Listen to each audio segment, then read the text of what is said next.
প্রস্তুতি ম্যাচে বড় জয় দিয়ে ব্রাজিল আর জার্মানি বিশ্বকাপের যাত্রা শুরু করলো। ব্রাজিল পানামাকে ৬-২ গোলে হারিয়েছে আর জার্মানি ফিনল্যান্ডকে ৪-০ হারিয়েছে। অর্থাৎ এই দুই দলে কিন্তু তাদের প্রস্তুতি ম্যাচে ৪ গোলের ব্যবধানে জিতেছে। এবারের বিশ্বকাপে প্রত্যেকটা ফুটবল ফ্যান মনে করছে স্পেন, ফ্রান্স, পর্তুগাল কিংবা আর্জেন্টিনা আবার ট্রফি জিতবে। ব্রাজিল আর জার্মানিকে অনেকেই চ্যাম্পিয়ন মনে করছে না, কারণ লাস্ট কয়েক বছর ধরে এই দুটি দল খুবই খারাপ সময় পার করেছে। অনেক দিন হয়ে গেল এই দুটি দল কিন্তু কোনো ট্রফি জিততে পারেনি। কিন্তু বিশ্বকাপের ইতিহাসে সবথেকে সফল দুটি দল হলো ব্রাজিল আর জার্মানি। ব্রাজিল যেখানে ৫ বার ওয়ার্ল্ড কাপ চ্যাম্পিয়ন হয়েছে, সেখানে জার্মানিও ৪ বার চ্যাম্পিয়ন হয়েছে। তাই বর্তমানে তারা যতই অফ ফর্মে থাকুক না কেন, ওয়ার্ল্ড কাপের সময় কিন্তু তারা নিজেদের সেরাটাই দিবে। ফ্রান্স, পর্তুগালের মতো প্রত্যেকটা পজিশনে বড় তারকা নেই তাদের কাছে। আবার স্পেন, আর্জেন্টিনার মতো ব্যালেন্স দলও না ব্রাজিল, জার্মানি। কিন্তু তাদের কাছেও আছে ভালো মানের কিছু প্লেয়ার আর ভালো মানের কোচ।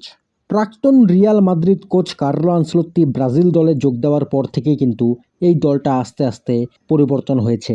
প্রস্তুতি ম্যাচে পানামাকে ৬-২ গোলে হারিয়েছে ব্রাজিল। আর এই ম্যাচে কিন্তু কোচ কার্লো আনচেলত্তির কাছে অনেক প্লেয়ারই অনুপস্থিত ছিল। যেরকম চ্যাম্পিয়ন্স লিগ খেলা আর্সেনাল আর পিএসজিতে থাকা মার্কিনহস, গ্যাব্রিয়াল মাগালহাস, গ্যাব্রিয়াল মার্তিনেলি, আবার ইনজুরিতে থাকা নেইমারও কিন্তু এই ম্যাচে ছিল না। তারপরেও তারা এই ম্যাচটা খুব সহজেই জিতে যায়। ম্যাচের মধ্যে একটা গোল, একটা অ্যাসিস্ট করে ক্যাসেমিরো, ভিনিসিয়াস জুনিয়র আর স্ট্রাইকার ইগোর থিয়াগো। এছাড়াও মিডফিল্ডার দানিলো আর লুকাস পাকুয়েতাও একটা একটা করে গোল করে। মাঝমাঠ আর অ্যাটাকার প্লেয়ারগুলো কিন্তু খুবই ভালো ফুটবল খেলেছে, বাট ডিফেন্সের অবস্থা কিছুটা চিন্তায় রাখবে কার্লো আনচেলত্তিকে।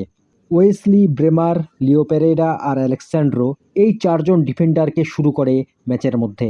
আর এই ৪ জনই কিন্তু খুবই খারাপ পারফরমেন্স দিয়েছে। বাট এরা কিন্তু ওয়ার্ল্ড কাপে প্রথম চয়েস থাকবে না, কারণ তখন ক্যাপ্টেন মার্কিনহস আর গ্যাব্রিয়াল মাগালহাস দলে ফিরবে। অন্যদিকে জার্মানির কথা বললে অ্যাটাকের সাথে ডিফেন্সও খুবই ভালো পারফরমেন্স দিয়েছে। এই ম্যাচে গোল করেছে মুসিয়ালা, উইটস আর উন্ডেপ। স্ট্রাইকারে খেলা উন্ডেপ ২টা গোল করে আর একটা অ্যাসিস্ট করে।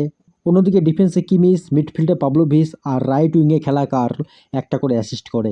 জার্মানিকে যেভাবে সবাই হালকাতে নিচ্ছে সেটা কিন্তু একদমই ভুল হবে, কারণ এই জার্মান দলটাতে মুসিয়ালা, উইটসের মতো দুটি ওয়ার্ল্ড ক্লাস ইয়ং প্লেয়ার আছে, সাথে আছে কিমিক্স, নুয়েরদের মতো নেতা।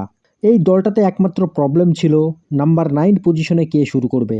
কিন্তু এই ম্যাচে উন্ডেপ যেভাবে 2টি গোল আর একটা অ্যাসিস্ট করে, তাতেই কিন্তু পরিষ্কার হয়ে যায় যে জার্মানির এই দলটাতে কোনো পজিশনেই কমতি নেই। তো বিশ্বকাপের শুরুতেই কিন্তু ভালো একটা প্রস্তুতি ম্যাচ সেরে নিল ব্রাজিল আর জার্মানি। এখনও হাতে আছে 1 সপ্তাহের উপরে, আর এই সময় কিন্তু এই দুটি দল আরও ভালো মতো গুছিয়ে নিবে।